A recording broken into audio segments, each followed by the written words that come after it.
Thank you, Mitran. So we have our next presenter, Mr. Jitendra Kumar.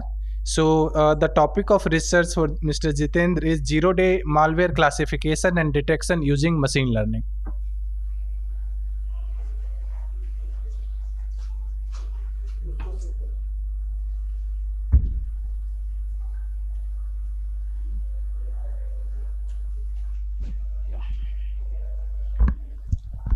Good afternoon.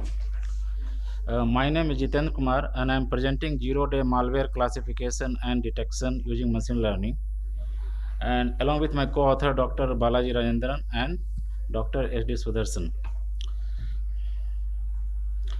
Then first of all, let me introduce what's the zero-day malware. Actually, it's a executable file whose status is not known at the moment, whether it's a malware or whether it's a benign file. Then zero-day malware attacks can have a very disastrous impact on the organizational overall functioning, and alleviating such threats using the simple traditional techniques like signature may be challenging, because signature-based approach contains the signature of the known malwares, and this zero-day is just a new malware. That's why detection using the traditional technique will be very difficult. And basically it can't be detected by the traditional technique cannot detect the zero-day malware. Then we can, in this paper we are just trying to find out whether machine learning can be a useful technique for detecting such kind of attacks. Then we have found that the machine learning could help detect zero-day malware attack, and even regular training with the new data set can enhance the efficacy. Then we have basically used a static code analysis technique, and most of the executable file in the window is stored in a format which is called portable executable format. Then Windows executable extensions, these are few extensions are there which are there in the particular slides. Starting with .exe, .dll, there are many executable files are there, and all are stored in a specific format which is called portable executable format. Then in this particular paper we have done basically a static code analysis. Means a static code analysis is you can say the code introspection of the P file without actually running that particular malware. There is another technique which is called dynamic analysis.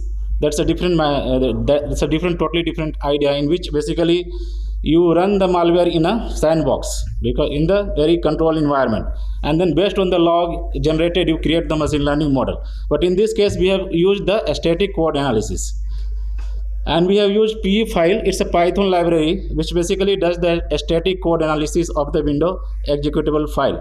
Then the window executable file, you have multiple headers and multiple sections. Using this particular API we can access that.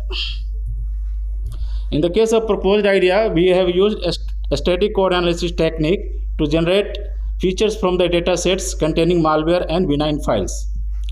And we have compared a set of supervised learning. We have at least 7 supervised learning algorithm for the classification and detection of zero-day malware attacks. Data sets for the experiment we have taken from one Kaggle. It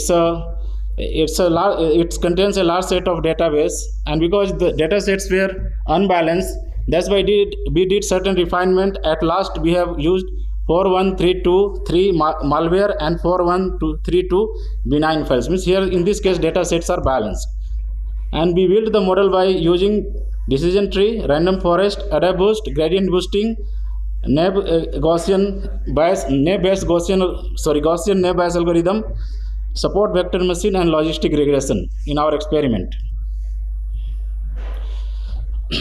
The collected data set contains basically 54 features which were derived from the portable files, and we have used extremely, or we can say extra tree classifier, to select the important features, because if we have used all these 54 features, then we will have overfitting problem in the machine learning, because most of the many feature may not be relevant.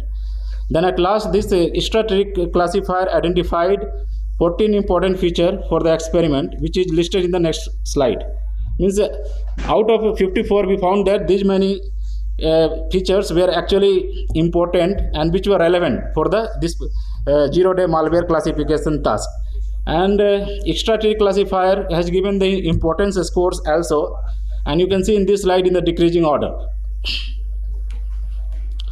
Then for the performance matrix, we have used, these are the matrix like FPR and FNR. The slide actually some mistake is there. Second one is FNR, false negative rate, precision, recall, accuracy, and F1 score. Then these were our results. In our experiment, we found that if we see here in this particular table, for the random forest, we have the highest accuracy and we have a less false positive rate and false negative rate. Then out of this 7 algorithm which we have tested in our algorithm, random forest has basically performed well. If we see the confusion matrix, then in this confusion matrix, this is for the decision tree, we can see that false positive 377 and false negatives are 283, means a high number of misclassifications are there. But if we compare with the random forest, this is quite less. For the random forest, we have a 89 false positive and 38 false negative, means misclassifications is very less here. Similarly, this is for the some other great algorithms which we have used it. If you see, I have not plotted all the ROC curve for all the classifiers. I have just used for random forest. If you see there in this particular graph, you can see there area under the curve is very good. It means that it further emboldens what the result we have previously seen, that it says that random forest has performed well. That can be even seen by this ROC curve, because area under the curve is quite good.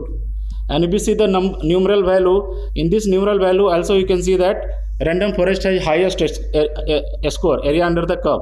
This further emboldens that okay, random forest is actually better algorithm for this 0-day classification, 0-day malware classification. Then conclusion, what we found that 0-day malware infection goes unnoticed as signature based detection system can't detect it, and machine learning does not depend on the signature, and it can gain the intelligence from the data or instances. Then if we have a large set of data sets, then we will have a better model, and it can be well suited for detection of 0-day malware attacks. In this paper, basically we have compared decision tree, random forest, array boost, gradient boosting, nav based algorithm, nav based as support vector machine, and then logistic classifier. And our experiment suggests that random forest classifier is well suited for 0-day malware classification with accuracy 99.26, and false positive rate is very less here, 0.21, and false negative rate 0.01%, and area under curve is also 99%, 99.92. It's just nearing the 1. It means that it performs very well.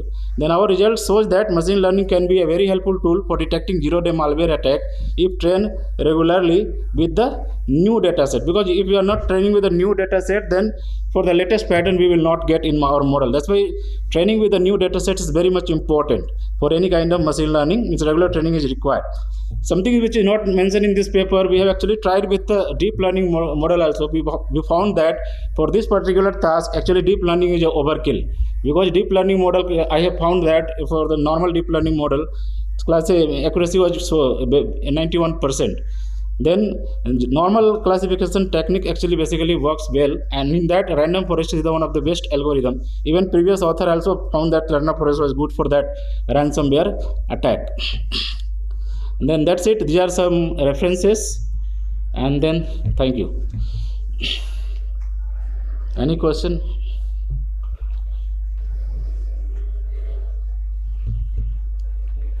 Okay, thank you.